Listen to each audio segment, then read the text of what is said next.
Beleza, então nós vamos dar início à palestra, tá?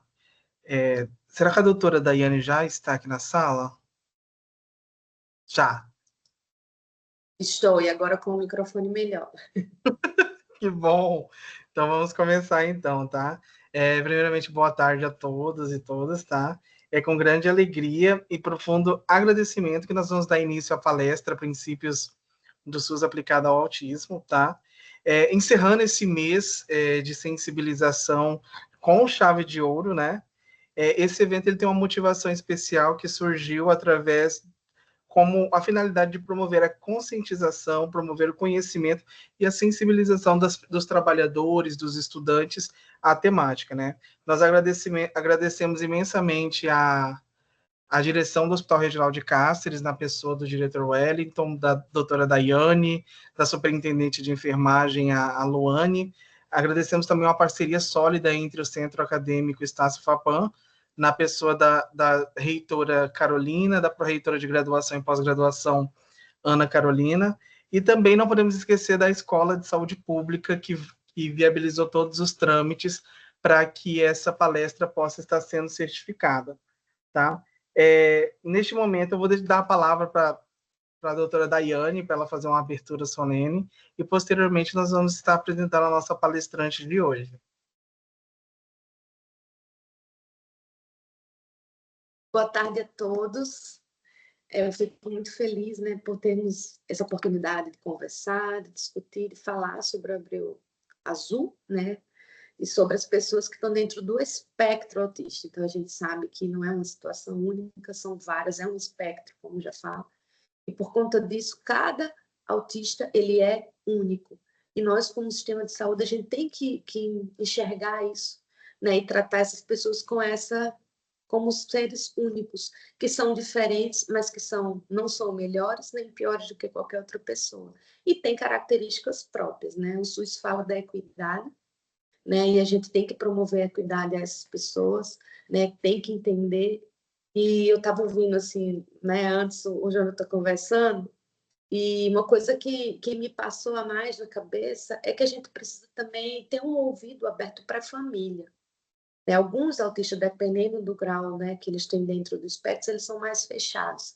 E que quem está ali no dia a dia lidando tem um conhecimento que o profissional de saúde não tem. Né? Então, a gente, às vezes, precisa também saber ouvir melhor, acolher. Então, quando uma mãe, quando um cuidador fala, né, e traduz como ele é, a gente tem que ter esse ouvido. Né? Isso é muito importante, porque quem está convivendo vai saber muito mais. Né? Eu tive algumas experiências de atender, graças a Deus foram experiências boas, mas eu vejo que, assim, por exemplo, alguns que não falam, às vezes quem falava era a mãe, não adianta você forçar. Outros conseguiam falar e dizer o que estavam sentindo no jeito deles, né? Então, que possamos ter essa conversa, que possamos ter esse ouvido aberto, prontos a aprender cada vez mais, né? E a gente fornecer um tratamento cada vez mais. Então, agradeço a todos. Obrigado, doutora. Agora a gente apresenta a nossa palestrante, que é a doutora Solaniara Maria da Silva Nogueira, que é nutricionista pela Universidade Federal do Mato Grosso, mestre em saúde coletiva pela UFMT e doutora em ciências nutricionais pela UFRJ.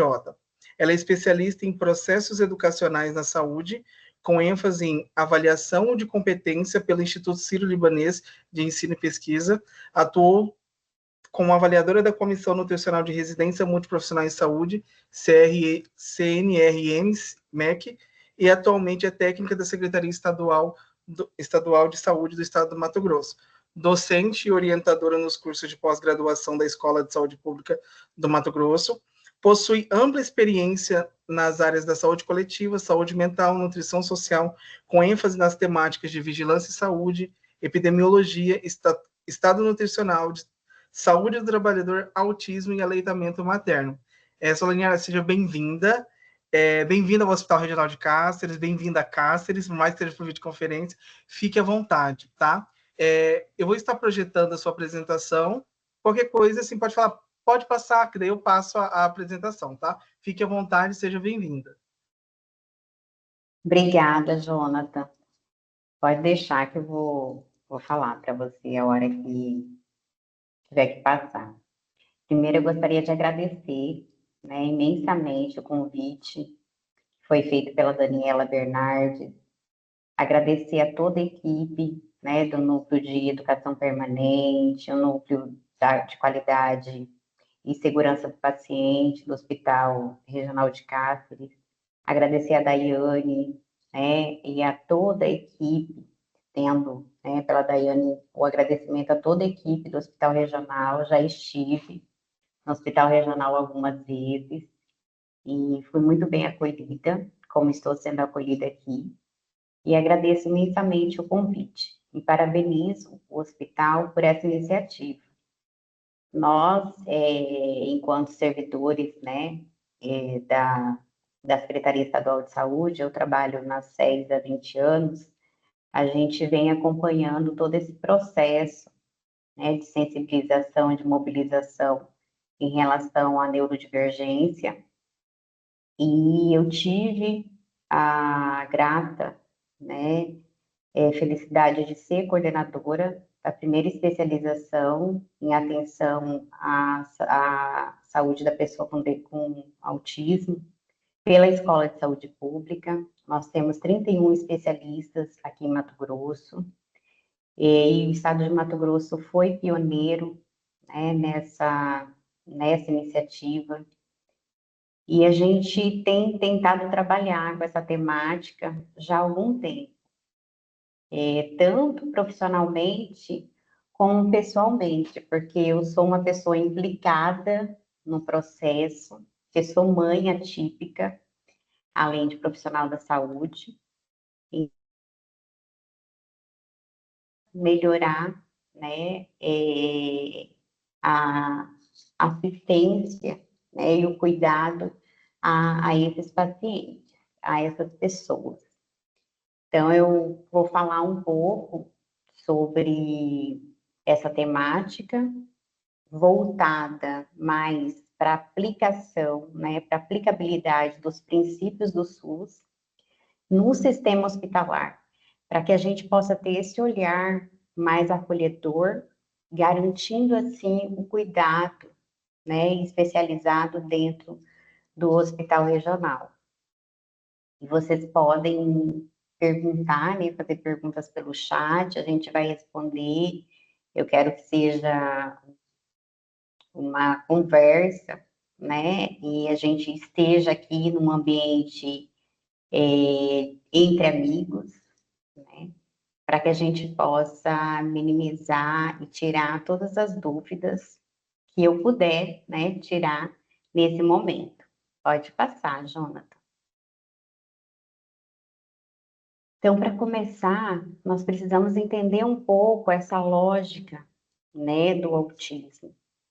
E antigamente era visto como um transtorno global do desenvolvimento, e a partir de 2013, a partir da revisão, né, do DSM-5, que é o Manual Diagnóstico e Estatístico de Transtornos Mentais, a partir de 2013 houve uma revisão quanto a esse transtorno, e ele foi considerado, né, ele é descrito como um transtorno do neurodesenvolvimento que afeta o curso da comunicação social e do comportamento. Então, existe uma tríade envolvida nesse transtorno, que é a tríade da comunicação, né, da interação social e do comportamento.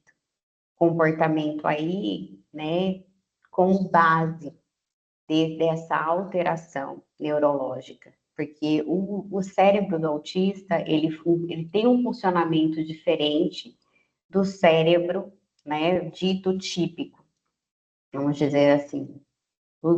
Na verdade, o nosso sistema nervoso central, nenhum é igual ao outro, mas o funcionamento do cérebro autista, ele tem uma funcionalidade diferente, né? E apresenta aí alguns sinais e sintomas que a gente precisa entender.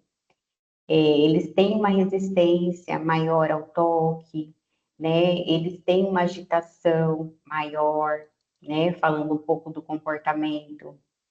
A questão de alguns comportamentos voltados à questão sensorial, né? Essa interferência sensorial, ela não entrou no Manual Diagnóstico e Estatístico de Transtornos Mentais, só que eu acredito, né, como pesquisadora da área e como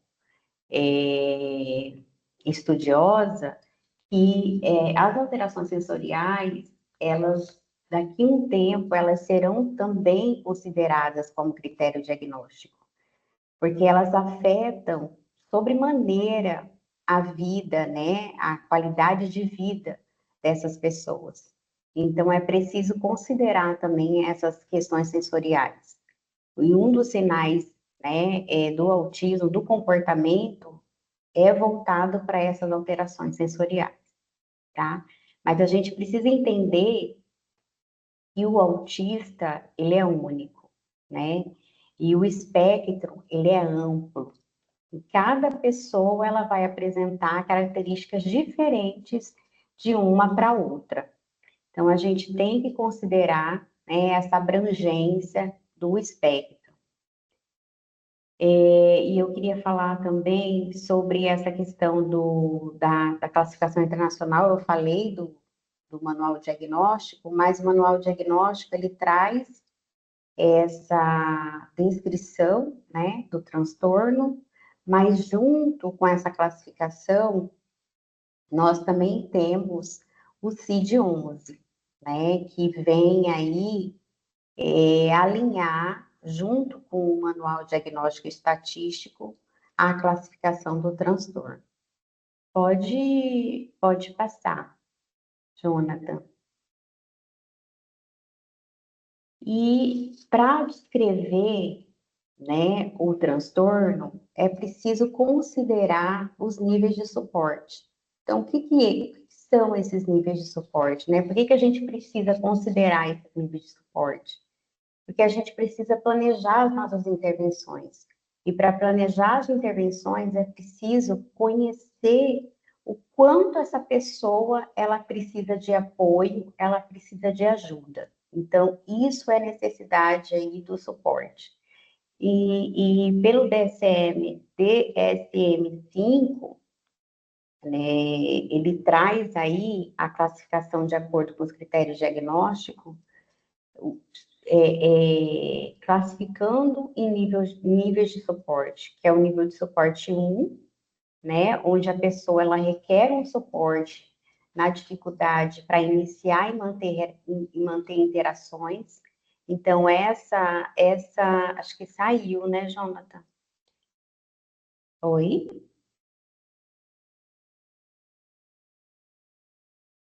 Eita.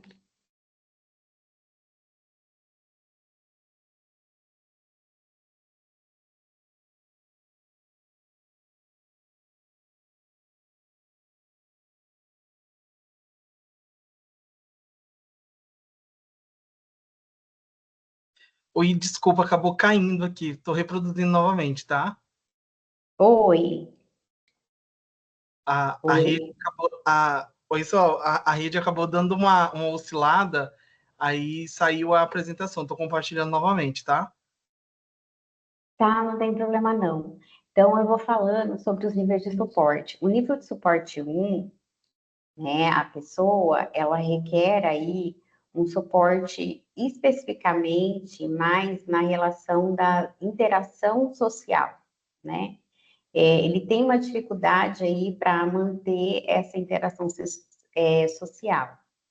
Em relação ao suporte, com relação ao comportamento, o nível de suporte 1, ele requer um apoio maior na questão da rigidez, né? Na questão da inflexibilidade. E essa inflexibilidade, ela acaba afetando algumas áreas, né, da vida dessa pessoa, como, por exemplo, na questão da escola, na questão até mesmo do atendimento, né, assistencial, porque a pessoa, ela tem uma rigidez, né, mais proeminente. Mas é um nível de suporte que muitas vezes ele é desconsiderado por nós, porque como a pessoa ela não necessita de muito apoio, né? As pessoas elas não enxergam essa pessoa como uma pessoa que tem uma dificuldade e que é autista. Então, a gente tem aí umas narrativas, né? Tem toda uma questão com relação ao nível 1 de suporte que a gente também precisa fomentar e precisa reforçar. E é preciso considerar também essas dificuldades. Já o nível de suporte 2, a pessoa ela requer mais apoio na comunicação, né? Tanto a comunicação verbal como a comunicação não verbal. E também nos comportamentos repetitivos, que são mais evidentes, que elas também têm essa rigidez, ela tem uma resistência maior à mudança, e isso está muito mais visível. Como está muito mais visível, a gente tem um olhar mais empático, a gente acaba tendo um olhar mais inclusivo. E o nível de suporte, e o nível 3, né, de suporte, ele requer um apoio maior na comunicação, porque a comunicação, ela é bastante limitada. E, às vezes, essa comunicação, ela é ausente, e assim como as interações também. Às vezes, a gente tem autistas que conseguem nos indicar nem o que está acontecendo com ele, não consegue demonstrar nenhum tipo de reação, e isso dificulta muito, tanto o diagnóstico de algum problema de saúde, como a questão assistencial. Então, são pessoas que a gente precisa ter um cuidado maior, um olhar mais apurado, né, para poder ajudá-lo a se restabelecer, né, em termos de qualidade de vida e saúde. E em relação ao suporte, em relação aos comportamentos, o comportamento, né, do nível 3 de suporte, ele é muito mais intenso. Eu não quis colocar aqui grave ou severo, porque muitas vezes é essa palavra que se usa, mas acaba que faz alusão à questão do DSM-4, né? Que a gente tinha essa classificação diferente, como nível, como autista leve, autista moderado e autista severo. E isso acaba dando alguns estigmas, né, para essa pessoa. O nível, o nível 1, por exemplo, que era considerado como leve, não tem nada de leve. As pessoas, elas sofrem da mesma forma como os outros níveis, porque elas não transparecem tanto essa necessidade né, de suporte, de ajuda, e aí a gente acaba desconsiderando as dores, o sofrimento e até a questão mesmo do suporte a essas pessoas. Então, o nível 3, o comportamento ele é mais intenso e ele interfere sobremaneira, né, fortemente no dia a dia dessa pessoa com autismo.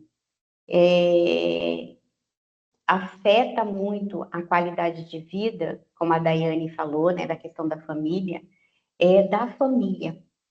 Por quê? Porque a família, ela acaba tendo uma sobrecarga de trabalho maior, porque geralmente são autistas não verbais, não oralizados, e, como eu falei, não interagem, né? E acabam que a família, ela precisa traduzir essa pessoa, né? A família é que mais conhece essa pessoa, então ela precisa traduzir o que essa pessoa ela sente, o que essa pessoa tem, o que essa pessoa apresenta, e isso traz uma sobrecarga mental e uma sobrecarga física muito grande para as famílias. Pode passar. Então, falando um pouco do por que tudo isso, né? O autismo, eu não falei muito do histórico, não falei nada do histórico, mas ele está presente na nossa vida há muito tempo, né? E só por que que, né? Alguém pode perguntar por que só agora está se falando tanto? Por que só agora eu estou conhecendo, ou estou sabendo, ou estou estudando, ou estou lendo mais e estou vendo muito mais gente com diagnóstico, né? Porque esse diagnóstico, pelos critérios, né? Diagnóstico, ele vem. Você ia perguntar no final, né? Eu já vou antecipar, mas você pode perguntar também. Porque os critérios diagnósticos, eles melhoraram, né? Essa classificação do DSM-5, ele trouxe, né, um clareamento melhor, né? A descrição melhor desse transtorno. Então, hoje a gente consegue identificar melhor esses indivíduos, né? Diagnosticar melhor. Mas é só isso, Sol? Né? Não, não é só isso. Existem outras teorias, tem outros cientistas estudando que existe uma relação entre a epigenética, né, a genética, porque o autismo, a base dele é genético, e o ambiente. Então, existe sim alguns apontamentos, algumas evidências científicas que nos alertam para essa relação entre o ambiente e a genética. E por isso que o diagnóstico, né, ele está sendo também maior evidenciado. Mês passado saiu essa prevalência, nós não temos estudos ainda, nós inclusive, lá na frente eu vou falar sobre a qualificação que a escola ela tem disponibilizada, né, para os profissionais, para os pais, para toda a sociedade, que é o Qualiteia, e a nossa professora, que é professora da qualificação, ela está desenvolvendo um estudo de prevalência no Brasil. E nos deixa muito feliz, porque Mato Grosso tem a probabilidade, e eu acredito que vá, sim, entrar nesse rol, né, de levantamento, para a gente ver a quantidade de autistas que nós temos aqui em Mato Grosso, mas nós temos essa projeção, essa prevalência, né, evidenciada ultimamente nos Estados Unidos. Então, a gente sempre traz esses dados dos Estados Unidos para mostrar, né, que esse aumento do número de casos não é só nos Estados Unidos, mas é em todo o mundo, né? Se considera que no mundo nós tenhamos 70 milhões de autistas, só que a gente acredita que é muito mais que isso.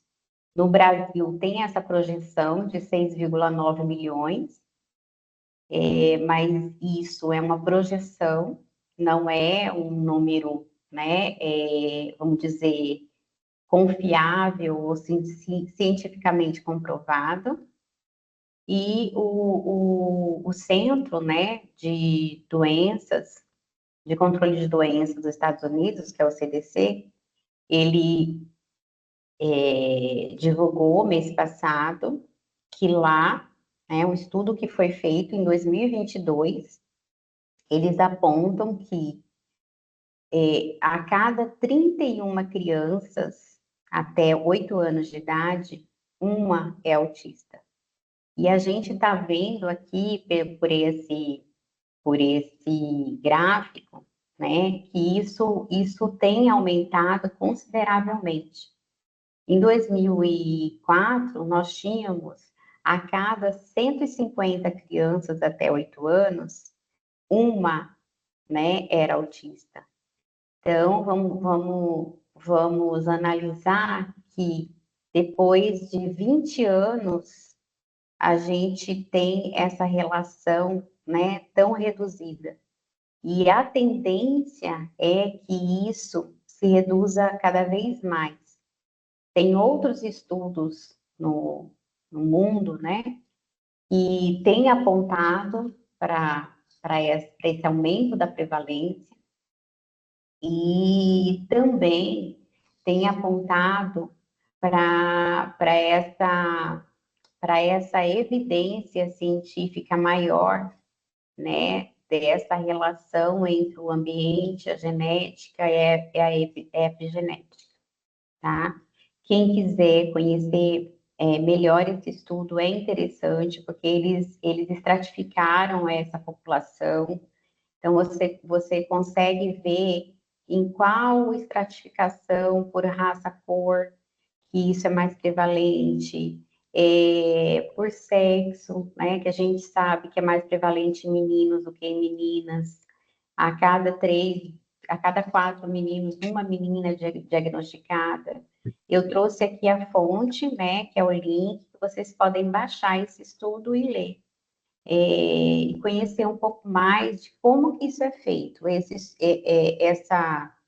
levantamento é um levantamento feito pela rede de monitoramento do CDC, e ele é feito desde 1970. Então, dá para a gente acompanhar, né, historicamente, a prevalência de autismo nos Estados Unidos.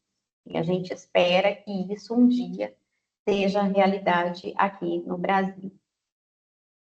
Pode passar. Então, a gente vai falar um pouco mais sobre... Vamos entrar agora, para a gente poder chegar nos princípios, a gente vai contextualizar um pouquinho o SUS, né? E como que isso, essa questão desse número, né, de autistas, eles têm impactado no Sistema Único de Saúde. E é uma população que a gente vê que ela tem, né, estado totalmente negligenciada por todos nós. Então, até 1988, nós tínhamos um sistema de saúde que não englobava toda a população, né? Era um sistema de saúde excludente, um sistema de saúde e uma parcela da população, ela tinha acesso, enquanto outra parcela não tinha acesso à garantia, né, do direito aí à saúde.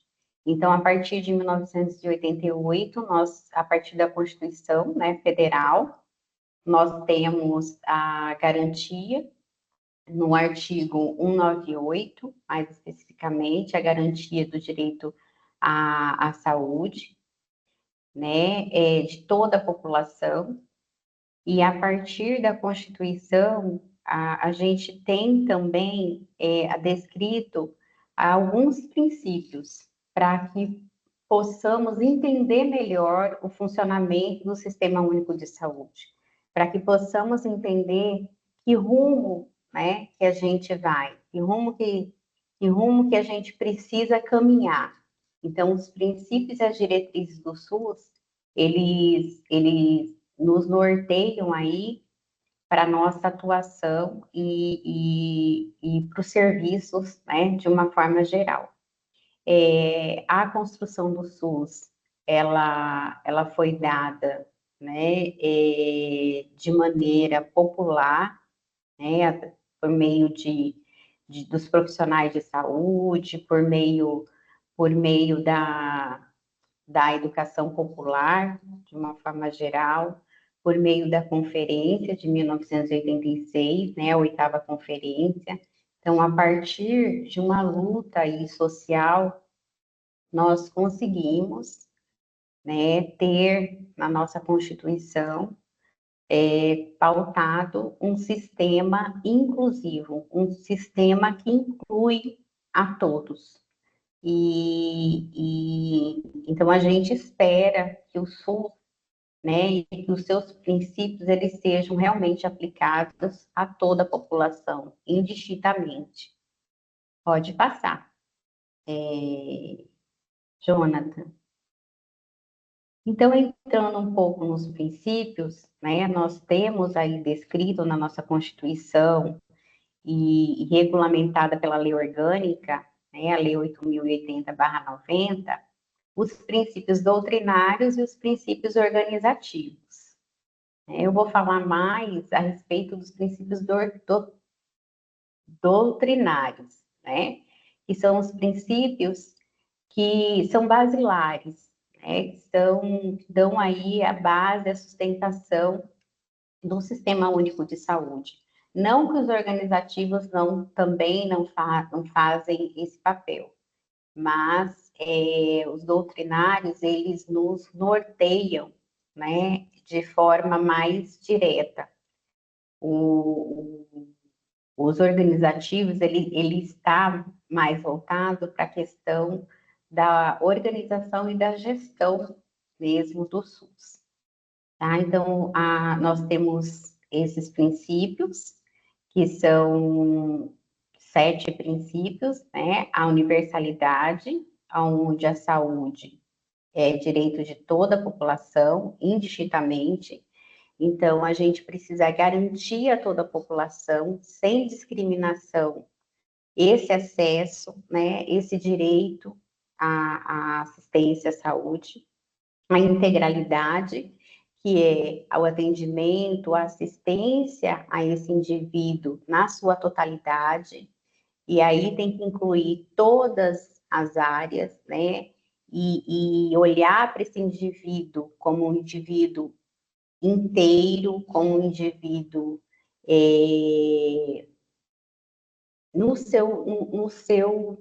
né, no seu, vamos dizer, na sua essência, né? Não só focando na doença, mas focando em todas as suas dimensões, né? Então, a integralidade, ela preconiza esse atendimento na totalidade. A equidade são os serviços oferecidos de acordo com as necessidades de cada pessoa. Então, a equidade, ela traz para nós uma visão, né, do indivíduo que mais necessita. Ele precisa ser olhado de acordo com as suas necessidades, né? Dar às pessoas que precisam mais do que as outras que não têm, né, a mesma oportunidade ou a mesma condição, né? Então, visa aí a equidade, ela visa reduzir as desigualdades e as iniquidades aí sociais, né? A descentralização, a gestão da saúde, ela é distribuída nos seus entes federativos, então nós temos aí, né, a gestão compartilhada, né, entre esses entes, valorizando, assim, a autonomia de cada ente, com a contribuição tanto financeira como a contribuição assistencial. A regionalização e hierarquização, que é a rede de serviços organizadas por nível de complexidade, né, na lógica da regionalização. Aqui em Mato Grosso nós temos uma extensão aí, né, continental, territorial grande, então a gente precisa ter essa lógica da regionalização muito efetiva para garantir o acesso, né, a toda a população da saúde, e a gente precisa também da contrarreferência e da referência garantidas nesses níveis de complexidade, porque é preciso fazer com que o indivíduo ele seja visto, né, de maneira integrada, reforçando, se vocês forem observar, os princípios do SUS, eles se complementam, né? É como se fosse um ciclo, na verdade, de humanização, né? De funcionamento. E a participação da comunidade, que precisa ser, né, de forma efetiva, o controle social precisa estar atuante, e para que as políticas públicas elas possam realmente ser efetivadas de acordo com a necessidade populacional. E a gente faz isso por meio dos conselhos, né, de saúde, por meio dos conselhos locais e por meio das conferências também. Pode passar, Jonathan. Eu só quero chamar a atenção nesse slide, só volta um pouquinho. Eu falei como se todo mundo soubesse, mas mês passado, dia 29 especificamente, saiu essa lei. Pode voltar, Jonathan. Saiu essa lei, que é a lei 11.000... Ai, peraí, gente, eu não estou enxergando aqui. Mas só falar para mim. Acho que é 11.126, né? De 29 de abril de 2025, que é uma lei que altera a Lei 8.080/90, incluindo o princípio da atenção humanizada. Eu não sei se todo mundo sabe, mas a atenção humanizada ela não era considerada como um princípio. Nós temos a PNH, né, que é a Política Nacional de Humanização, e nós temos essa política permeando aí transversalmente toda a política da assistência à saúde.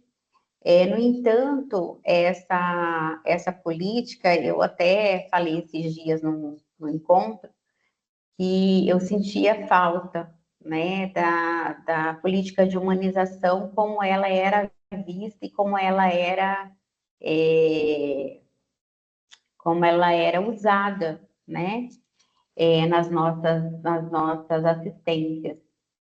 E, por surpresa, mês passado saiu essa lei, né, alterando e colocando aí a atenção humanizada como um princípio do SUS. Então, hoje nós temos 4 princípios doutrinários. Pode passar.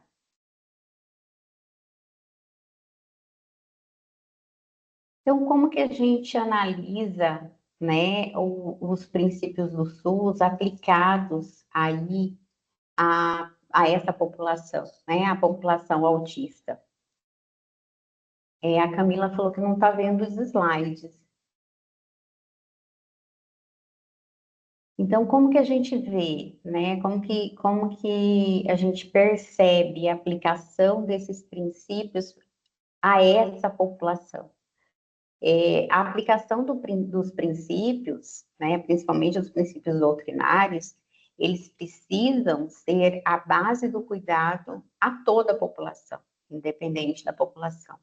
Mais ainda a população, né, com autismo, porque é uma população diferenciada, é uma população onde a gente precisa ter um olhar diferenciado. Então, os princípios, eles precisam estar ali presente, eles precisam ser a base do cuidado. E a universalidade, falando um pouco do sistema hospitalar, o acesso a esses serviços hospitalares, eles devem ser garantidos a todas as pessoas com autismo, independente da sua condição socioeconômica, da sua localização. O acesso, ele tem que transpor a questão de só entrar no serviço, né? Porque a gente olha muito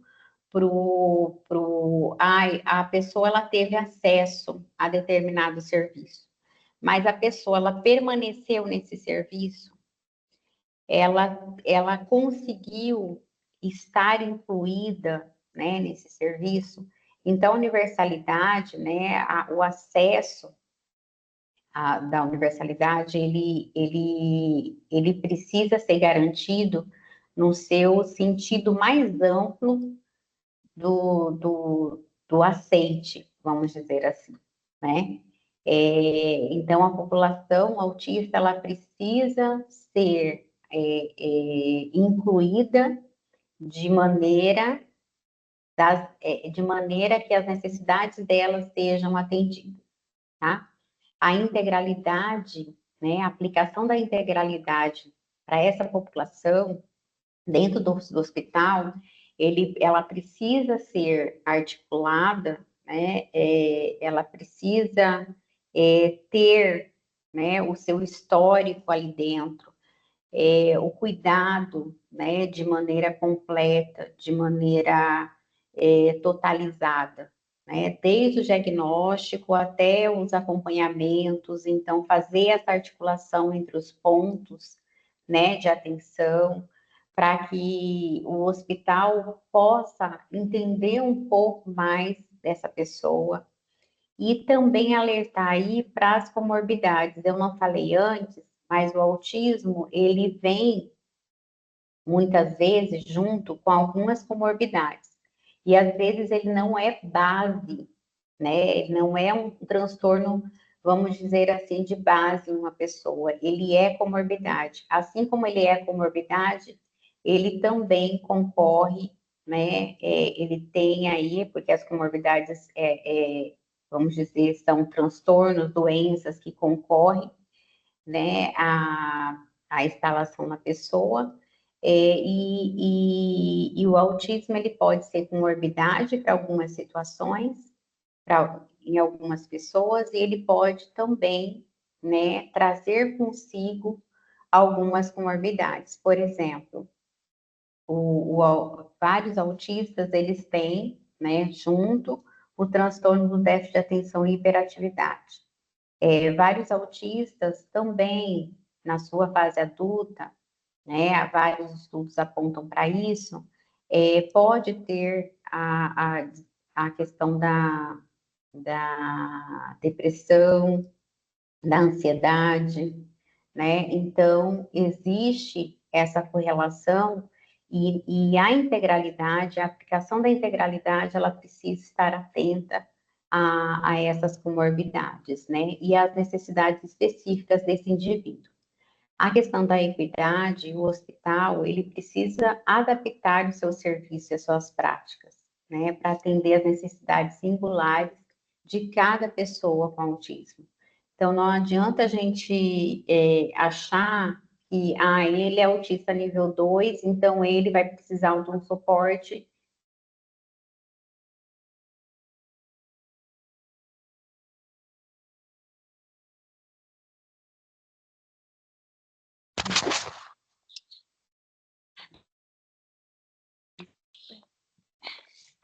Não, você mesmo que vai ter que pisar aqui.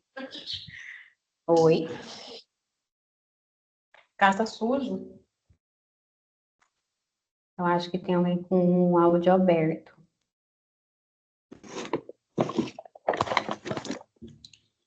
Cheguei de viagem, cansada. Não arrumei nada. Aí corre atrás de uma coisa, corre do outro, vai no cartório, vai. E a atenção humanizada, que é um princípio que entrou, né, agora, no entanto, sempre no decorrer do Sistema Único de Saúde, ela esteve presente, né, na sua forma, vamos dizer assim, adjacente. No entanto, ela está, né, dentro do serviço. Então, a atenção humanizada, ela é aplicada, né, ela tem que ser aplicada de acordo com o acolhimento respeitoso, empático, levando em conta as necessidades do indivíduo com autismo, os sentimentos, né, e a dignidade. Pode passar, Jonathan.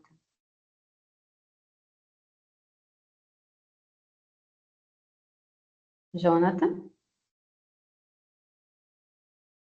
Oi?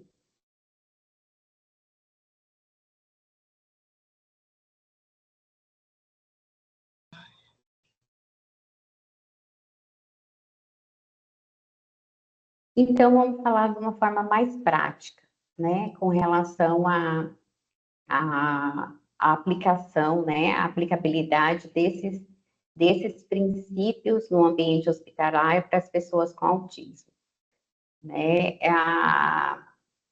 A questão da universalidade, como eu já disse, ela extrapola a questão do simples acesso.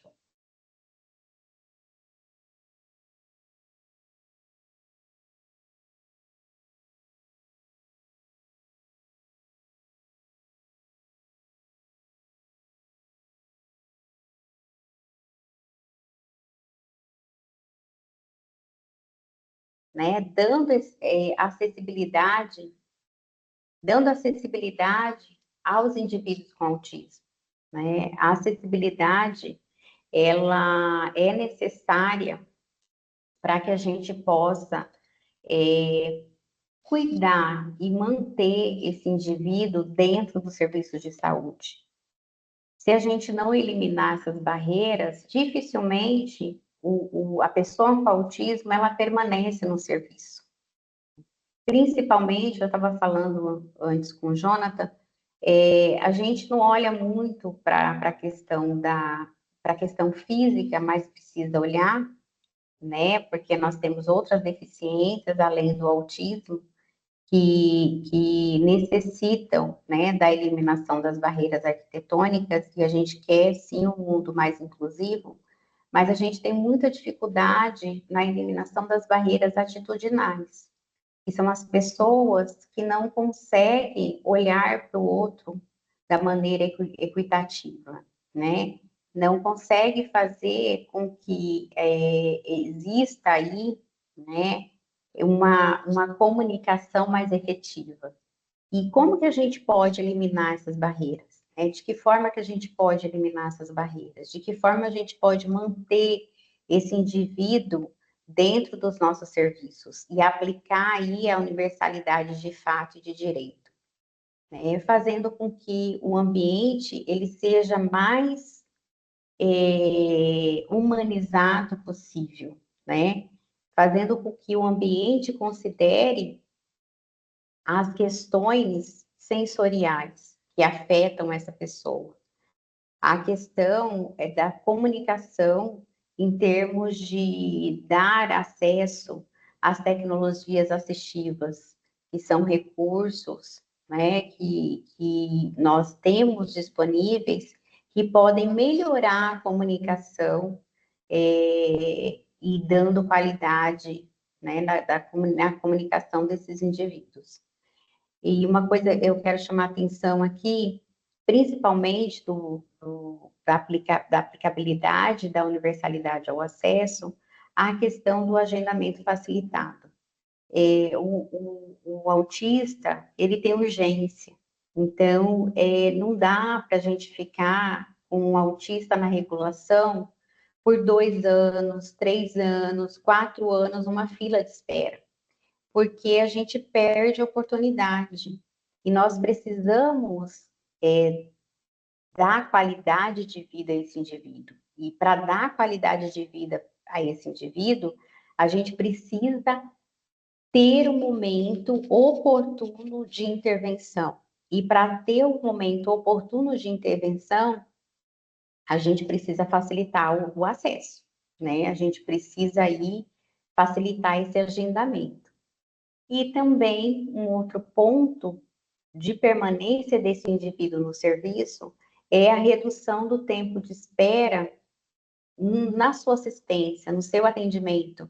O que acontece muitas vezes é que o indivíduo chega no serviço e ele não consegue permanecer por uma série de situações, ou seja, por questões ambientais, né, de sobrecarga sensorial, ou por questão de vínculo, né, com a atendente ou com a equipe.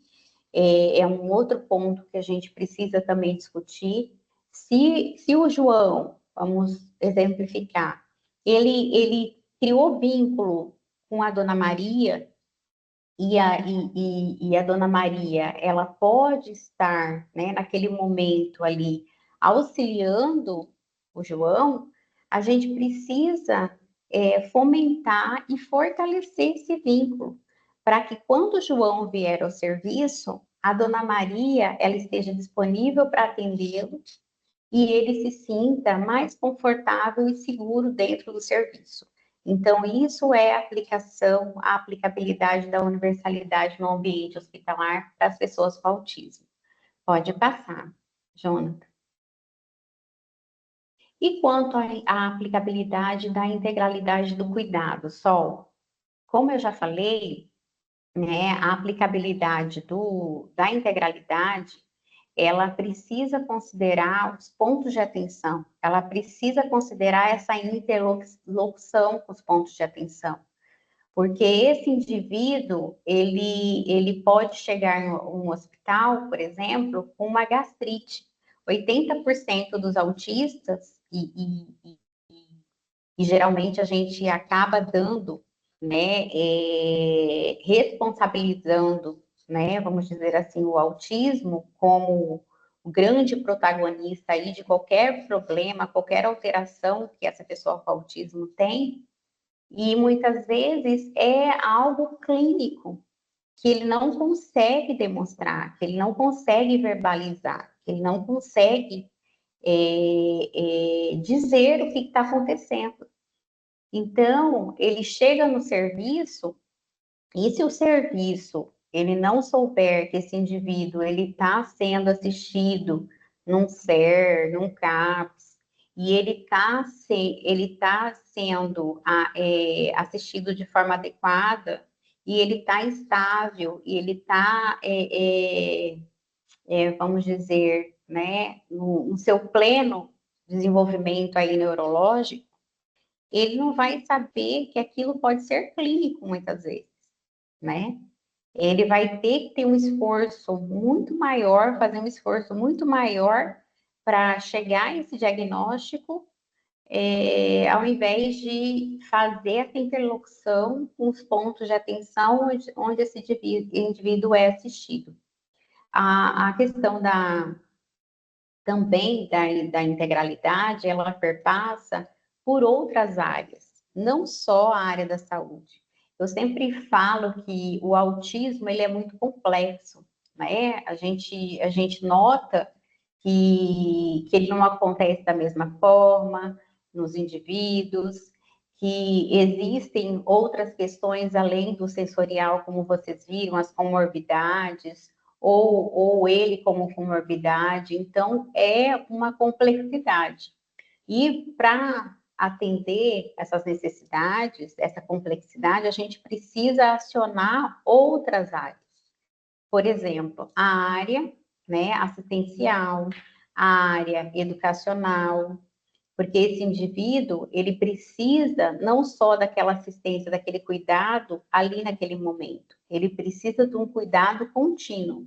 Então, ele precisa, por exemplo, de uma educação, né, hospitalar, e que essa educação hospitalar, ela possa fazer interlocução com a educação regular, com a escola que esse indivíduo está. Então, a gente precisa olhar a integralidade do cuidado hospitalar para essas pessoas de uma forma muito mais ampla, né? Muito mais cuidadosa. Ele precisa de acesso a medicamentos, ele precisa de acesso a nutrientes, e se for uma família carente, muitas vezes, ele não vai conseguir o acesso, né? Ele não vai conseguir se cuidar de uma maneira integral. Então, a gente precisa acionar ali o CREAS, né? A gente precisa acionar o serviço de assistência desse município para que esse indivíduo seja visto na sua totalidade. E é importante a gente frisar a questão da alta hospitalar, né? Porque não é só assistência hospitalar ali na hora, mas depois que ele recebe alta, para onde que ele vai? Essa alta, ela está descrita, ela foi orientada às famílias, né? A família recebeu uma orientação e entendeu o que precisa ser feito, né? Então, vai muito além aí vamos dizer, do ambiente interno do hospital, tá?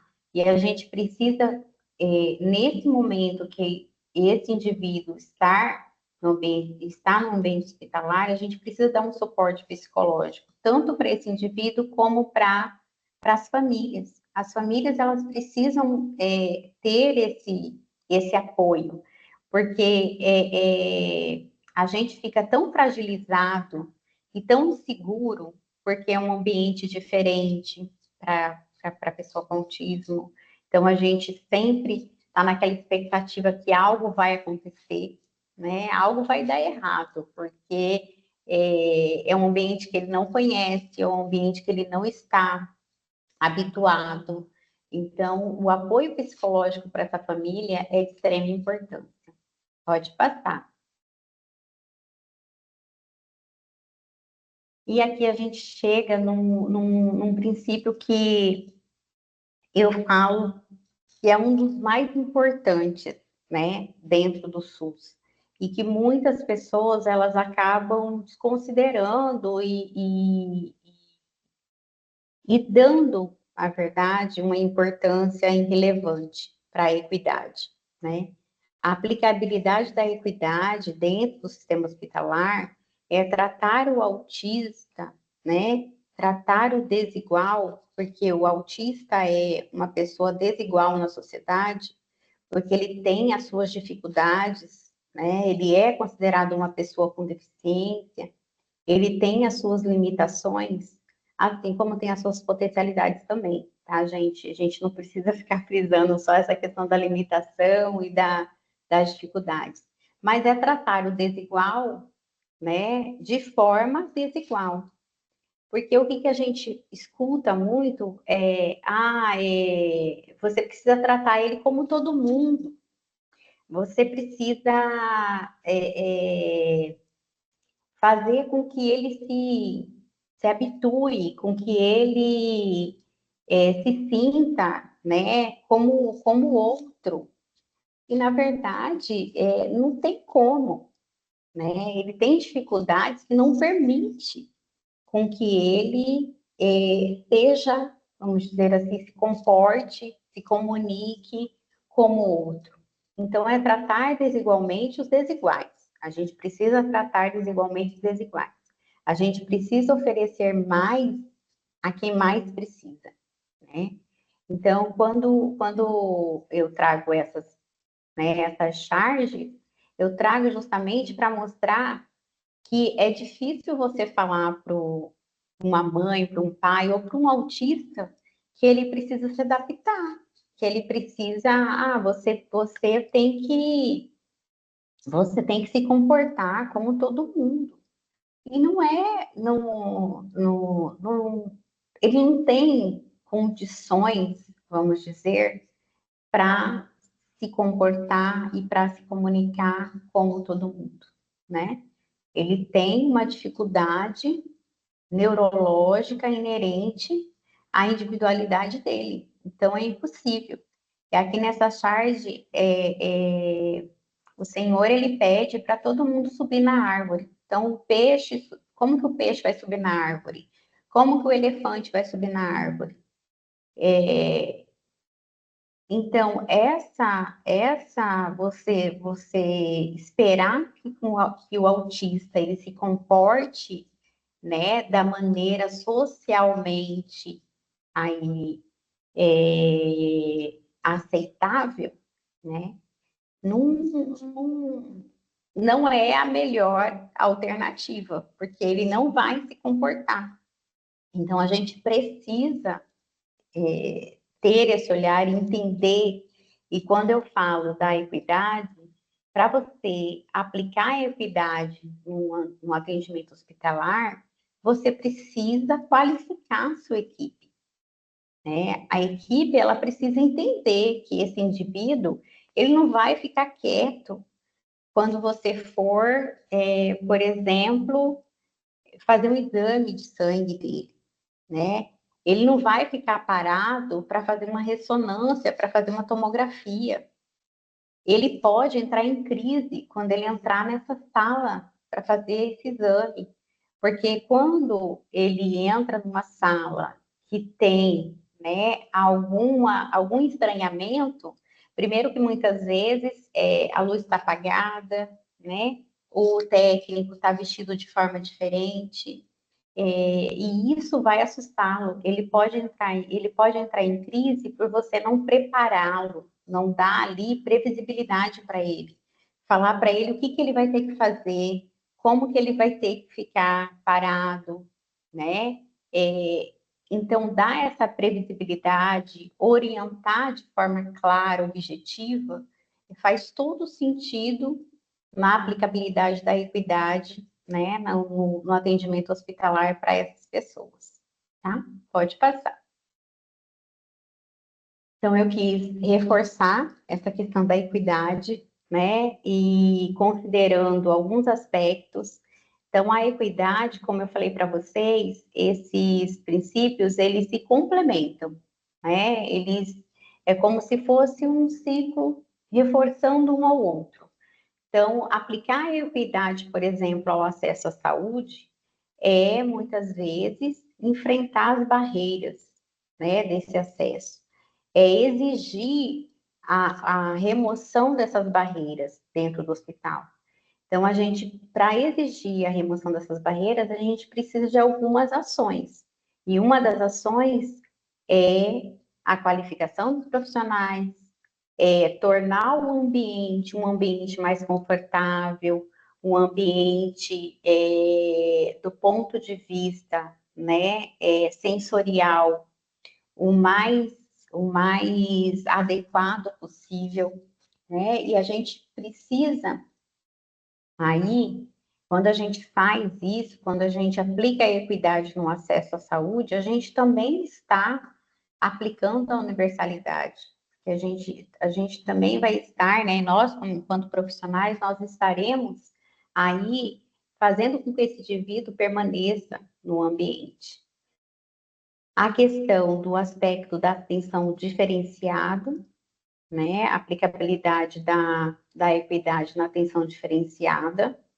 Muitos adultos, adolescentes, crianças com autismo, ele pode precisar de atendimento especializado, né, e de terapias contínuas, assim como o apoio familiar. E aqui a gente entra na questão também, quando a gente aplica a equidade aqui, atendendo a família de uma forma diferenciada, atendendo a família, dando suporte psicológico, né, fazendo esse atendimento especializado com toda a equipe envolvida, que é importante toda a equipe estar envolvida, nós também estaremos aplicando aqui a integralidade. E a aplicação da equidade na adaptação dos serviços, os serviços eles devem ser preparados, como eu já disse, né, para lidar com as hipersensibilidades sensoriais, e uma forma de facilitar a comunicação é usar a comunicação alternativa aumentativa, usar suportes visuais, por exemplo, no banheiro, né? Usar placa de sinalização clara, indicando para o autista ali a questão da prioridade, né? Dando ali todo um suporte na adaptação aí desses serviços. Então, a gente precisa se adaptar, os serviços precisam se adaptar, o ambiente precisa se adaptar, não o autista. E a questão, né, do aspecto da capacitação profissional, da qualificação profissional. Então, a equidade, ela exige que os profissionais sejam qualificados, né, para lidar melhor, de forma mais ética e mais humanizada aí com essa população.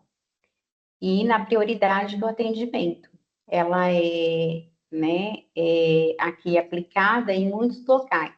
Nós temos o São Benedito, que é um hospital aqui de Cuiabá, que tem feito esse atendimento prioritário com a pulseira, né? A gente estava até conversando antes com o Jonathan, falando sobre essa questão da segurança do paciente e da identificação. Então, fazer com que esse atendimento seja mais rápido, mais eficaz e mais adequado, faz toda a diferença, porque você vai evitar que esse indivíduo ele entre em crise, você vai evitar que esse indivíduo se desregule e faça, né, com que o caos, né, não aconteça, porque muitas vezes nessas situações a gente precisa agir de forma, né, mais intensa no sentido de ter um manejo adequado, né, nesse comportamento disruptivo, na questão da agressividade, na questão da auto e heterolesão. Então, assim, a gente precisa ter, né, a capacidade de fazer um manejo, ter esse manejo mais humanizado possível. Pode passar. Então, aqui eu trago para vocês, né, a pulseirinha que eu falei, da questão da identificação, que é uma forma da aplicação, né, da atenção humanizada aí, para essa população, do princípio da atenção humanizada para essa população. A questão do vínculo faz toda a diferença. Aí eu queria que você, Jonathan, passasse esse videozinho, para a gente ver uma iniciativa bem legal desse hospital, lá do Sertão, do Nordeste. Não sei se você vai conseguir. Vou verificar aqui se eu consigo passar ele, tá? Tá.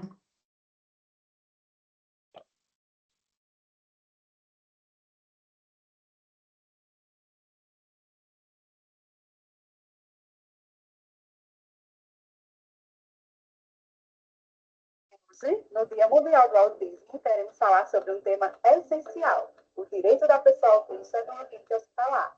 Como mães atípicas e profissionais, sabemos que o acolhimento humanizado e a acessibilidade é muito importante para que o autista ele se sinta acolhido no ambiente hospitalar. Toda pessoa autista tem direito a um atendimento prioritário, um ambiente adaptado e profissionais capacitados que possam ofertar um serviço eficaz e eficiente no que diz respeito à saúde. Além disso, o direito ao acompanhante é garantido por lei, facilita o atendimento e reduz a ansiedade dos nossos pacientes. Obtendo uma comunicação adequada, respeitando a particularidade sensorial de cada um, fazem toda a diferença, porque uma saúde humanizada é um direito de todos.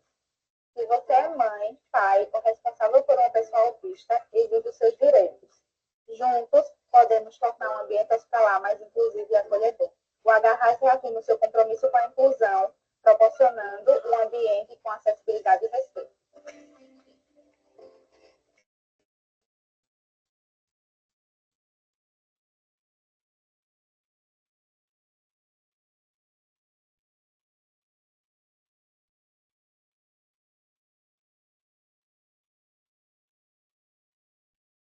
Deu certo de ver o vídeo?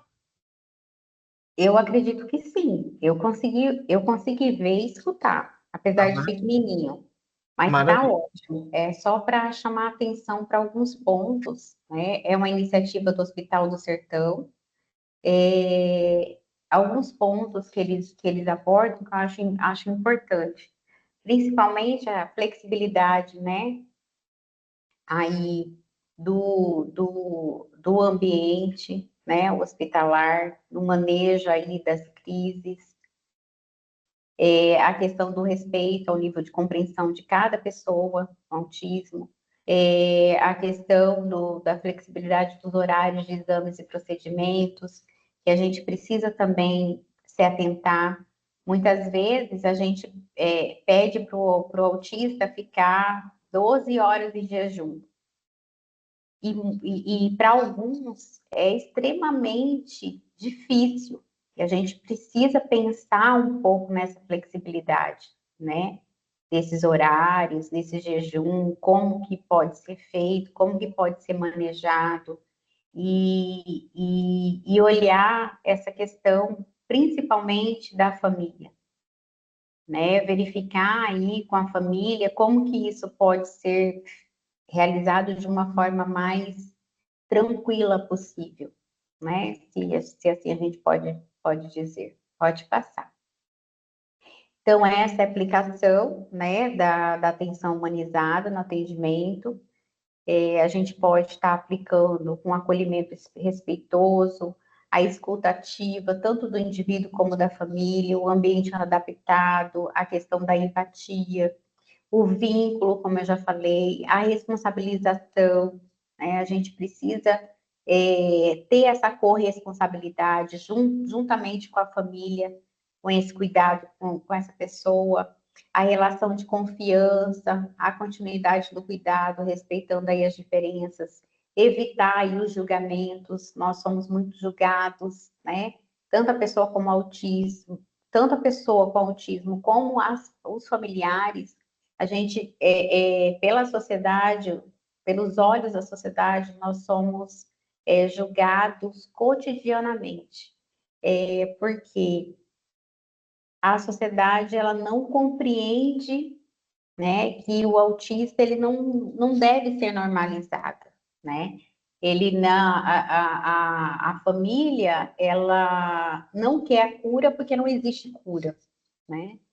Então a gente precisa evidenciar essa questão da empatia, do respeito, né, do acolhimento, evitando aí esses julgamentos absurdos que a gente vê por aí. Uma outra aplicação da atenção humanizada é a questão da contenção. A gente precisa evitar que ocorra contenções e intervenções que traumatizem, né, essa pessoa com autismo. Porque quando isso acontece, dificilmente ele vai voltar a esse ambiente. Dificilmente ele vai permanecer nesse ambiente. Então, quanto mais a gente trabalhar para evitar que essas situações aconteçam, melhor, né, vai ser o nosso cuidado e a nossa assistência. E sempre que possível evitar aí as práticas invasivas e forçadas. A gente sabe que, quando possível, né, isso deve ser evitado, mas em alguns procedimentos, em alguns casos, a gente acaba sendo invasivo, mas que a gente seja invasivo da maneira mais adequada possível, mais humanizada, mais acolhedora, né, explicando, orientando, mostrando. Eles são muito concretos, né, no seu entendimento, no seu funcionamento. Então, a gente precisa mostrar de uma forma mais concreta possível o que a gente vai fazer, como que a gente vai fazer, e juntamente sempre com a família, porque a família, ela traz conforto, ela traz cuidado, ela traz segurança, e pensando também, né, e não sobrecarregar mais ainda essa família, né? Tentando olhar também para essa família com um olhar cuidadoso e inclusivo. Pode passar, Jonathan. Eu já estou terminando, tá, gente? Se deixar, eu falo. Então, a gente tem aqui alguns desafios e algumas oportunidades. Como desafio, a gente tem no ambiente hospitalar, muitas vezes, a falta de protocolos, né, específicos para atendimento dessa população, e como oportunidade, a gente tem o desenvolvimento e implementação desses protocolos. A gente tem como melhorar a assistência, desenvolvendo protocolos, né, que considerem todo o aspecto aí, toda a complexidade do autismo. A gente tem como desafio a necessidade de maior qualificação, né, maior sensibilização das equipes, para que a gente possa eliminar aí as barreiras atitudinais, né, trabalhar com essas questões, né? E para isso a gente precisa de investimento, a qualificação interprofissional, que todo mundo receba a qualificação, porque é importante que desde o porteiro, maqueiro, até o médico, né? Todo mundo precisa conhecer para poder fazer uma assistência de qualidade. Há dificuldade em adaptar, né, os ambientes e procedimentos, mas a gente precisa criar aí espaços mais acolhedores e adaptados para que essa população seja atendida da melhor forma possível. E precisa fortalecer a comunicação com as famílias e com os cuidadores, como a Daiane, ela já antecipou lá no início, né? A gente precisa fortalecer essa comunicação para que a gente possa acolher e aplicar todos os princípios, né, do SUS nessa assistência. Pode passar, Jonathan. Então, aqui, inspirando, né, a melhorias, boas práticas nos hospitais, a gente tem várias iniciativas, né, pelo Brasil. A gente tem o projeto Instituição Amiga da Pessoa Autista, que foi lançado lá no centro hospitalar, né, no complexo hospitalar da Universidade Federal do Paraná. Nós temos a imunização, né, dos pacientes autistas de uma forma mais acolhedora. Então, tem um projeto que desenvolve aí garrafinha sensorial da calma, né, para que esse autista ele pode se regular no momento da imunização. Nós temos o projeto da Rogéria Santos, que é a deputada, né, federal, e ela traz aí um ambiente hospitalar mais acolhedor para as pessoas com autismo, então tem esse projeto tramitando, entre outras tantas iniciativas que eu, na verdade, nessa pesquisa, né, que eu fiz para essa fala, eu acabei tendo a grata surpresa. Nós temos várias iniciativas bem legais de melhorias aí para o serviço hospitalar. Pode passar, Jonathan. Então, eu trago aqui, né, e apontando agora o Hospital Regional de Cáceres, né, Dr. Antônio Fontes, como também um hospital inclusivo, acolhedor, com iniciativas inclusivas aí voltada para essa população. Como eu já falei, o Hospital Central Universitário da Universidade, que lançou esse projeto. A gente tem o Alsta Hospital, que é um laboratório, né, no momento, é um hospital, na verdade, voltado para autismo, mas ele tem atuado mais nessa área de realização de exames, né, com espaço especial, uma sala apropriada sensorialmente para atender essa população. O PIPA Autismo, que é um projeto de integração pró-autista do Hospital Nipo Brasileiro. O Hospital Regional do Alto Sertão, que foi o hospital desse videozinho que vocês viram. E temos também, além do hospital, nós temos também algumas unidades de saúde que têm feito diferença aí nesse acolhimento e nessa assistência a essa população. Pode passar, Jonathan. Já estou concluindo, gente. Então, a gente tem que pensar sempre que em algum momento da vida nós também, né, vivenciaremos algum tipo de deficiência.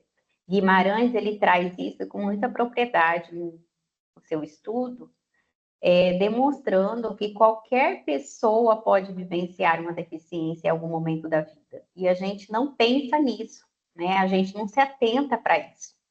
E no momento que a gente fala em empatia na sua essência, né? É você olhar para o outro e tentar, né, se colocar no lugar do outro, porque isso eu acho que é bem complicado, né, e bem complexo, mas pensar nisso, pensar que em algum momento da vida você vai ter alguma dificuldade. A partir dos 40 anos, a gente tem uma acuidade, né, visual diminuída, a gente tem a audição diminuída, na terceira idade, a gente tem aí uma redução da mobilidade. Se a gente ganha peso, a gente também tem a redução da mobilidade. Então, tudo isso nos faz pensar e nos faz refletir que a gente precisa mudar a nossa visão de mundo, né? A gente precisa pensar em acolher, em incluir, em fazer com que esse planeta, esse mundo que a gente vive, ele possa englobar, né, e olhar para todo mundo, considerando as necessidades individuais, considerando cada indivíduo na sua particularidade. Então, eu trago para vocês essa reflexão, que em toda a minha fala eu falo, em toda a minha fala eu faço, porque é importante a gente ter essa noção, né? Que em algum momento a gente vai passar por alguma dificuldade. Então, a gente precisa olhar o outro com carinho, com apreço, né? Com cuidado. Pode passar, Shona.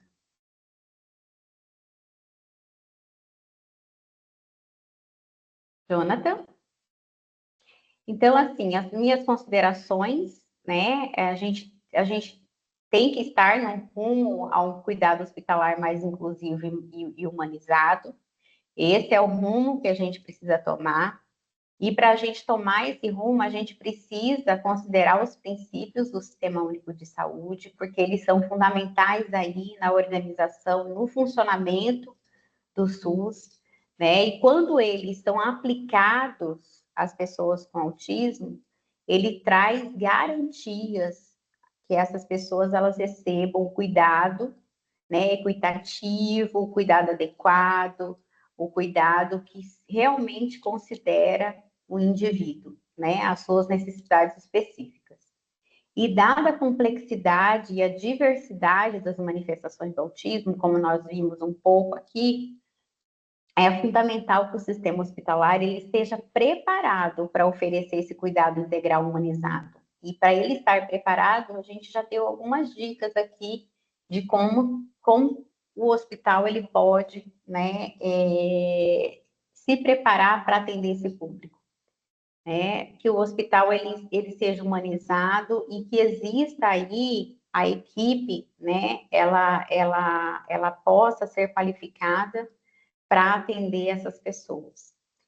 Então, os benefícios para toda a sociedade é o cuidado especializado e humanizado. Quando a gente atende a população desigual, de forma desigual, quando a gente aplica os princípios do SUS, eu acredito que a assistência, ela tende a melhorar, ela tende a se aprimorar, e o sistema de saúde como um todo, ele acaba ganhando, né? Assim como toda a sociedade. Todo mundo ganha. Pode passar? Então, a gente precisa de sensibilidade, a gente precisa de empatia, a gente precisa de fé, a gente precisa de foco, de força e de café, né? Pode passar. E aí eu faço convite para vocês para entrar, para acessar o nosso curso Qualitéia, que está aberto, que é uma democratização aqui do conhecimento. As aulas elas estão muito bem fundamentadas. A Anita Brito, que é a nossa docente, ela é neurocientista, ela tem um conhecimento vasto, ela vivencia também, está implicada na causa, assim como eu, e ela tem um preparo, assim, absurdo, sabe, de todo o conhecimento desse universo. Então, eu acredito que a gente precisa fornecer, né, ferramentas aí para todo mundo, para que todos tenham conhecimento, e o Qualitéia é isso, o Qualitéia veio para isso, então vocês acessem, né, e sejam muito bem-vindos aí à nossa qualificação, a qualificação da Escola de Saúde Pública. Pode passar. Então, agora todo mundo já sabe o que tem que fazer, então vamos fazer, né? Você sabe o que tem que fazer, então faça. Pode passar. Então, eu termino, né, a minha fala com essa frase assim, emblemática, né, de Jung, conheça todas as teorias, domine todas as técnicas, mas ao tocar uma alma humana, seja apenas outra alma humana. Então, para a gente fazer essa reflexão. E eu não podia deixar de trazer o trabalho com a educação permanente, não podia deixar de trazer Paulo Freire, né? A inclusão acontece quando se aprende com as diferenças e não com as igualdades. Então, obrigada. Eu deixo aqui um e-mail, né, institucional do curso. Quem tiver dúvida, quem tiver alguma dificuldade em acessar o curso, eu estou à disposição de todos vocês. Podem entrar em contato comigo. E é isso. Obrigada mais uma vez pelos ouvidos, pela paciência, e eu agradeço imensamente. Muito obrigado, Sol. Para a gente é um ganho muito grande as suas contribuições, a sua vivência, né? A experiência. Agora a gente abre para pergunta, né? Pessoal, vocês fiquem à vontade para abrir o microfone e fazer pergunta. Nesse momento, a gente vai dar início aos questionários que foram feitos no chat. Foram bastantes, né? Aqui nós temos um relato da Camila, que ela pergunta assim, Sol, eu tenho um irmão de 30 anos que faz tratamento há quase 10 anos para o que até no momento era diagnosticado como crise de pânico, ansiedade e depressão. Mas agora, depois de todos esses anos, descobrimos que ele é autista. Fomos pegos de surpresa, porque o mesmo, após tanto tempo tomando medicação, ele não melhorava. Ele não tem contato com as outras pessoas que não sejam da família, não socializa, não consegue trabalhar nem estudar, não consegue ficar em locais públicos. Todas as características que ele apresenta são compatíveis com o autismo. Isso pode se manifestar por meio da depressão na fase adulta?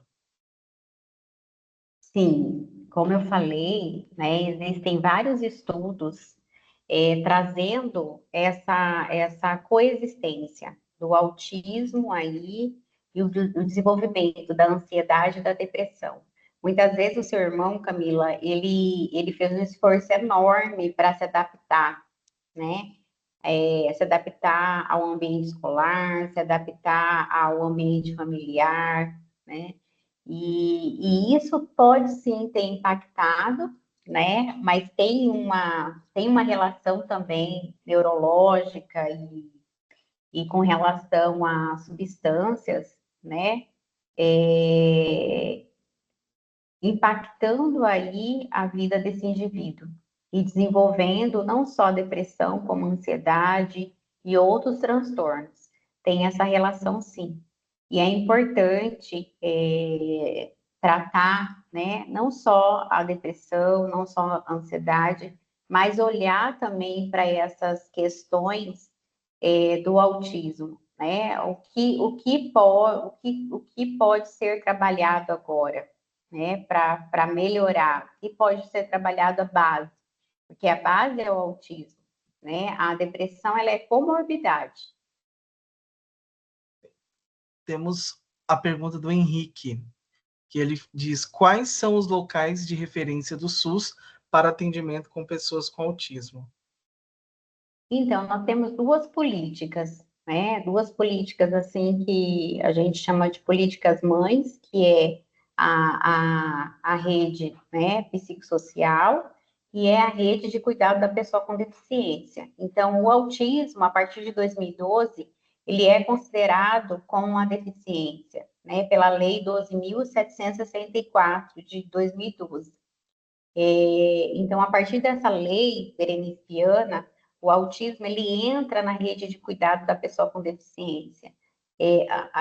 antes dessa lei, ele era assistido, ou muitas vezes não era assistido, era totalmente negligenciado dentro do sistema, vamos dizer assim, mais, né, do cuidado mais intensivo e mais especializado, ele era assistido pelo CAPS, né, pela rede de assistência de cuidado psicossocial, pela RAPS.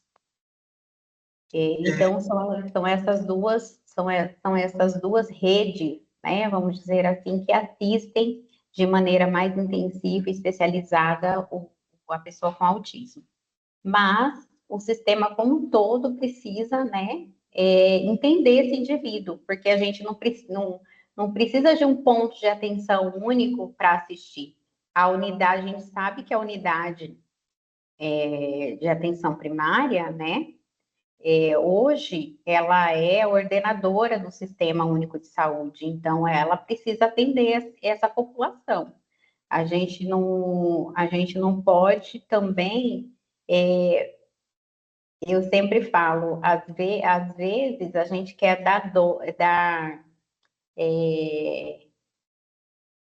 quer responsabilizar, né, determinado ponto de atenção e eu não vou assistir, porque você é da RAPS, você é da rede de cuidado da pessoa com deficiência, você é da unidade tal, e não, o sistema ele é único, então todos os pontos precisam atender, mas te respondendo de maneira mais exata, são essas duas redes que precisam assistir essa população de maneira mais contínua, mais frequente, tá? E mais intensiva. Ele fez várias perguntas. Tá, Várias ao mesmo, né? Vou dar continuidade na leitura. Ele perguntou quais os profissionais costumam compor a equipe que realiza o atendimento no SUS. Perguntou também se existe um tempo determinado para o tratamento ou ele é contínuo se houver necessidade.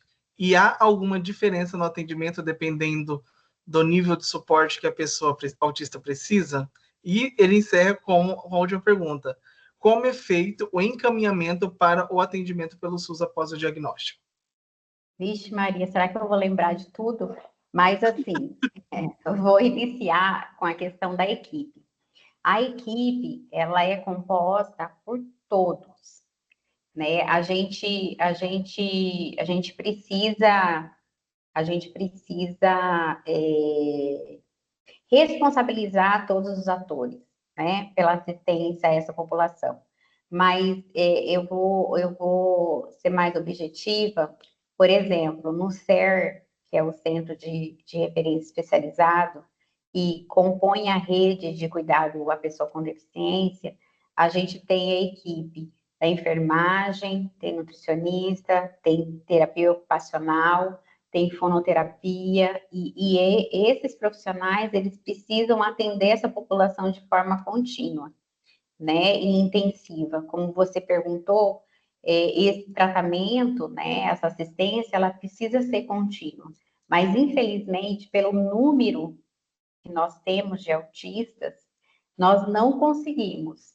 Então, por exemplo, o Centro de Referência Especializado aqui de Cuiabá, só atende 50 autistas.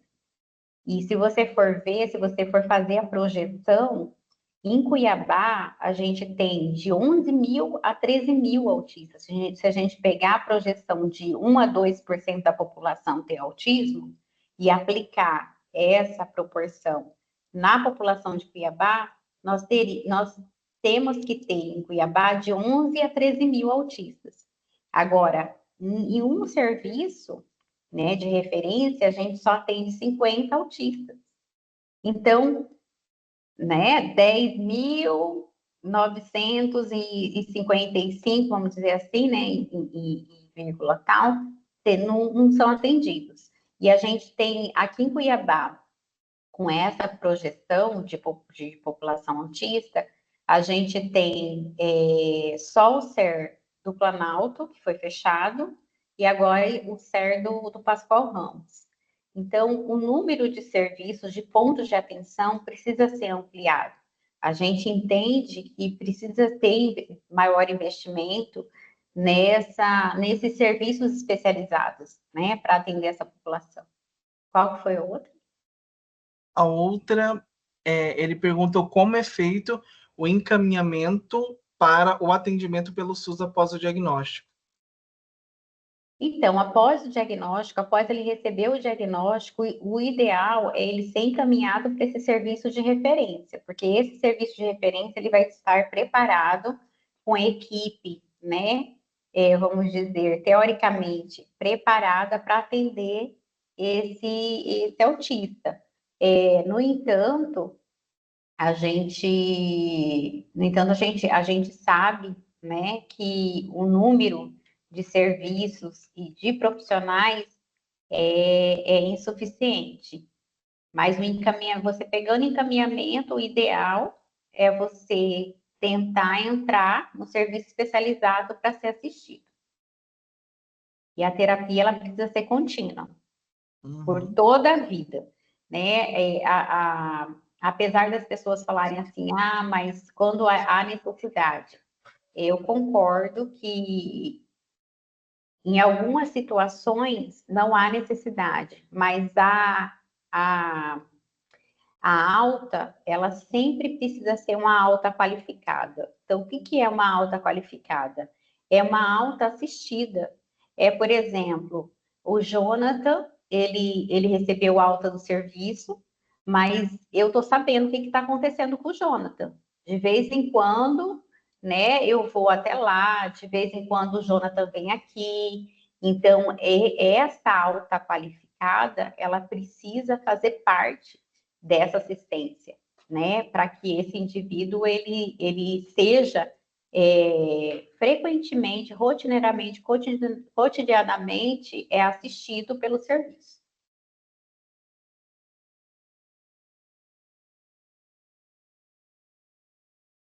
Opa, liguei o áudio. Nós temos a pergunta da Camila que diz assim: um autista em uma unidade hospitalar com vários outros problemas psicológicos tem prioridade de isolamento quando não consegue ficar com muitas pessoas? Então, gente, é uma coisa que eu não falei na minha apresentação, né? Mas eu até pensei em falar isso. Não tem, na verdade, uma lei específica para isso, mas a gente precisa ter o bom senso. É algo que o princípio aí da equidade, ele é aplicado, né, nessa situação que você trouxe, Camila, porque quando você, né, está ali com o indivíduo que ele não consegue permanecer no ambiente, você oferecer para ele um ambiente adaptado, né, em um ambiente que ele vá se sentir mais confortável, você está aplicando aí o princípio da equidade. E isso faz toda a diferença. Então, no hospital, por exemplo, a gente tem salas não, são espaços, né, de isolamento. Se esse espaço de isolamento ele está higienizado, né, se esse espaço de isolamento ele não tem ninguém ocupando ali o leito, por que não deixar o autista esperando ali? Por que não deixar o autista internado nesse leito, ao invés de colocá-lo ali no PA, junto com um monte de gente, junto com aquele caos, junto com aquele barulho, com aquela luminosidade? Então, faz toda a diferença. Eu até te agradeço pela pergunta, porque eu esqueci de falar dessa questão, porque é o que a gente encontra muito no hospital. O PA é um local... Posso falar? Sim. Posso falar? Sim. É uma experiência que eu vivi com meu irmão na unidade hospitalar, né? Ele teve apêndice, estourou. E aí ele fez uma cirurgia que gerou laparotomia. E aí ele estava num quarto com mais outros homens, né? Que ele já tem, ele na época ele tinha 28 anos, ele já tem 30 hoje em dia. E aí até então nós não tínhamos descoberto ainda o autismo, né? Era só depressão, ansiedade e o síndrome do pânico. E assim, era só minha mãe que acompanhava ele. E aí, por um descuido, foi muito rápido, ele fugiu do hospital. Aí acabou que, tipo assim, ele fugiu lá da sala e aí foi andando, desnorteado. E aí acabou que, assim, teve que manter ele no quarto, e a gente ficou cuidando, a gente não dormia direito, eu ficava revezando eu e minha mãe, e acabou que, por isso que eu fiz essa pergunta, porque na hora que você estava falando, me veio isso na cabeça, porque a gente vai ter casos que vai ter outras pessoas também com isso, né? Que acaba ali num quarto onde vai ter bastante pessoas falando ao mesmo tempo e ele não gosta disso. Ele gosta de ficar isolado no quarto o dia todo, né? Aí por isso que veio essa pergunta em mente, porque quando ele estava internado não tinha essa disponibilidade, entendeu? E se tem alguma lei que faça isso acontecer, entendeu? Porque aí acabou ele gerando para uma reabordagem novamente, porque ele não parava, ele não colaborava, ele ficava extremamente ansioso. Aí ele falava que não aguentava as pessoas ficar falando perto dele, e, tipo assim, a gente ficava desesperado, a gente não sabia o que a gente fazia, entendeu? Uhum. Sim, sim, te entendo perfeitamente. Mas essa questão de legislação própria para isso, não temos, mas nós temos essa legislação que eu trouxe da deputada Rogéria, e que ela, dentro da legislação, ela traz essa questão dos leitos, né? Os leitos próprios para os autistas. Então, eu acredito que se essa legislação ela for sancionada, com certeza nós teremos, né, leitos isolados para essa população, porque é o ideal. O ideal é isso. Eu, assim, solidarizo com você, com sua mãe, né? Porque eu sei o quanto isso desgasta. Inclusive, passei por isso recentemente em um hospital particular aqui. E é muito desagradável. Depois de fazer muito escândalo e ter que acionar, né, pessoas, eu consegui manter meu filho em isolamento. Mas é algo que a gente precisa, sim, refletir, lutar para que tenha legislações mais específicas para isso. Eu agradeço. Aí a gente tem a exposição da Laura, né? Da Isaura, que diz que o tratamento pelo SUS ainda é muito deficitário. Infelizmente, há falta de ações práticas para crianças com cuidado. E eu acho que a última pergunta mesmo foi a da Camila. Pessoal, vocês têm alguma dúvida? Algum questionamento?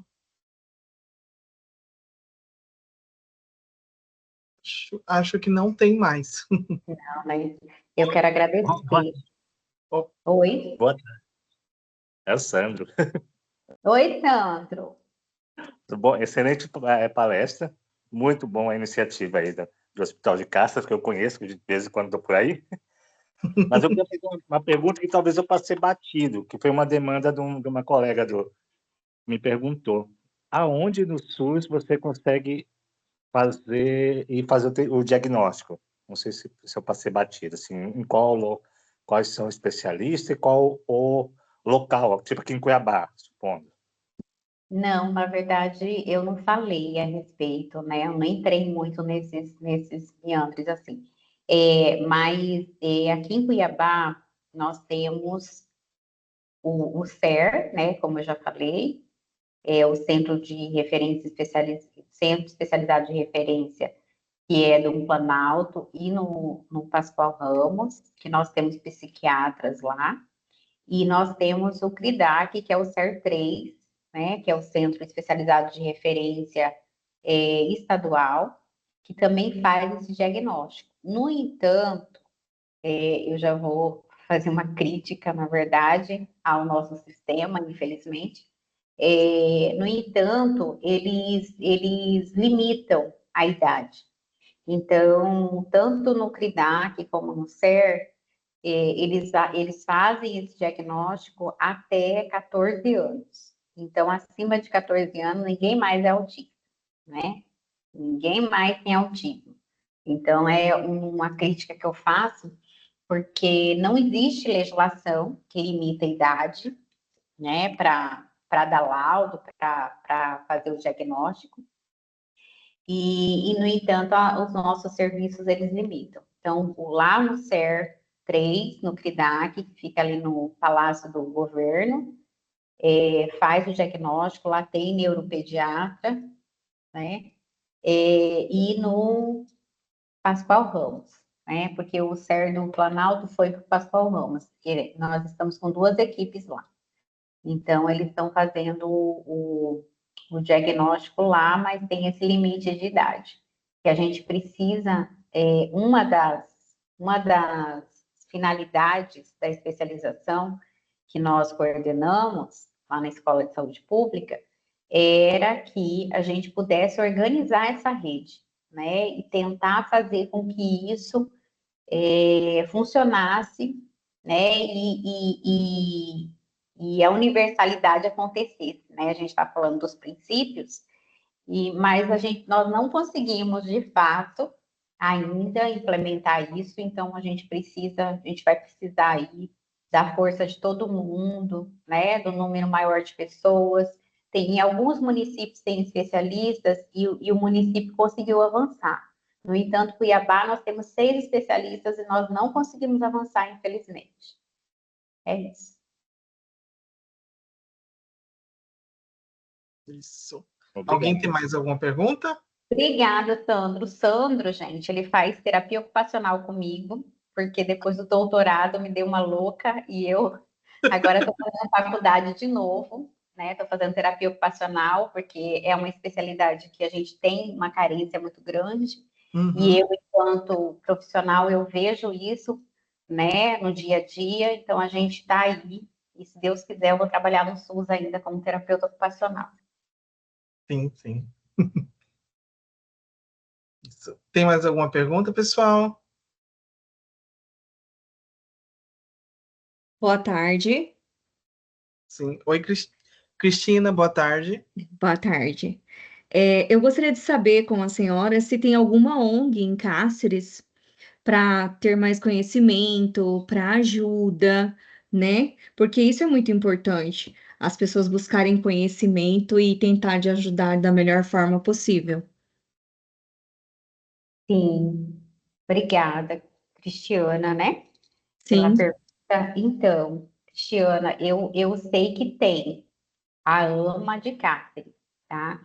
Inclusive, eu conheço algumas pessoas, mas eu não vou saber te dizer o endereço, o telefone. Se você quiser, pode me contactar nesse e-mail, aí eu te mando o meu contato pessoal, aí a gente conversa e eu te mando o contato das pessoas que eu conheço que são daí, tá? Mas tem a AMA de Cáceres, sim. ah, sim, muito obrigada. Irei sim. E mais alguma pergunta? Bom, acho que não tem, então vamos para os recados finais. Pessoal, essa palestra, ela confere a certificação pela Escola de Saúde Pública, tá? Então, a gente precisa que vocês preencham o link de inscrição, que é do Sistema de Gestão da Escola de Saúde Pública, depois a lista de presença e depois a avaliação de reação da palestra, tá? A gente pede um prazo de até 15 dias úteis para solicitação dos certificados, que demora um pouco. Após a solicitação, a gente tem as correções para fazer, porque a gente confere aqui pelo Teams quem estava presente, quem não está. E eu expresso toda a minha gratidão, Sol, pela sua disponibilidade, pela palestra maravilhosa. Tem algumas pessoas que perguntaram para mim no WhatsApp se eu posso compartilhar seus slides. Pode sim, gente. Eu sou a favor da democratização do conhecimento. Pode compartilhar e fiquem à vontade, tá? Eu tenho bastante material. Quem quiser material, pode acionar lá no e-mail, eu mando material, tá? Tem muita coisa aí. Quem quiser ler muito, eu tenho muito material para vocês lerem. Sim. Então a gente encerra, né? Só novamente agradeço. Eu falei isso em nome do hospital, da Estácio Fapão. Muito obrigado, tá? Eu que agradeço. É um conteúdo muito bom. Espero a gente começar a desenvolver discussões sobre a segurança do paciente, a experiência do paciente aplicado aos pacientes com neurodivergentes, com autismo, TDAH, porque é algo muito fragilizado, tanto na nossa região como também no nosso estado, né? A gente vê iniciativas de algumas unidades, mas essas iniciativas ainda eu posso assim, não tem um impacto grande para que a gente observe a ideia e implemente também, tá? Então, já peguei seu contato também, a gente vai discutir bastante. Ai, vamos, porque assim, eu amei, viu? Você já ganhou meu coração, assim, porque a gente precisa muito implementar isso nos hospitais. Muito mesmo. Sim, tá? Então, obrigado, gente. Então a gente vai encerrar. O chat ele vai continuar aberto. A palestra ela fica gravada, tá? Ela fica nesse mesmo chat, que é o mesmo link, por uns 15 dias, para que o pessoal que tem interesse, que se inscreveu, possa estar assistindo. Depois ela é apagada, tá? Tá, eu só vou pedir, se você puder, me mandar. Então, assim, a pessoa entra no link e ela pode assistir, né? Isso. O pessoal do CEOP me pediu a palestra, eu falei que eu não sabia. Sim. Eu coloquei para gravar, aí eu vou tentar fazer o download, daí se eu conseguir fazer o download, eu vou colocar no canal do YouTube do hospital. Se não, eu mando o mesmo link, eles vão entrar no link, vão entrar no chat e conseguem acessar a palestra lá. Ela vai ficar disponível por 15 dias. Tá ótimo. Eu vou falar com o pessoal do CEOP. Tá. Obrigada. De nada. Pessoal, muito obrigado. Tchau, tchau. Tchau.